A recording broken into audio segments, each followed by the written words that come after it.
Hello everyone, আসসালামু আলাইকুম।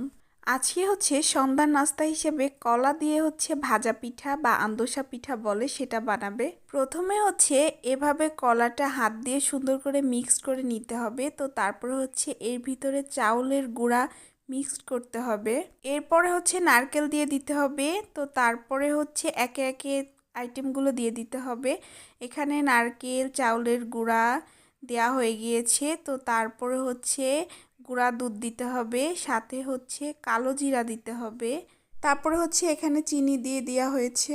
চিনিটা দেওয়ার পরে এখানে সামান্য কিছুটা আটা দিতে হবে। তারপরে হাত দিয়ে সুন্দর করে সেটাকে মিক্সড করে নিতে হবে। এভাবে হাত দিয়ে সুন্দর করে মিক্সড করার পরে একটা ডিম দিয়ে দিতে হবে। তো তারপরে এরকম একটা ডো তৈরি হয়ে যাবে। এরকম একটা আঠালো ডো তৈরি করতে হবে, যেহেতু কলা দিয়ে পিঠা। তো তারপরে কড়াই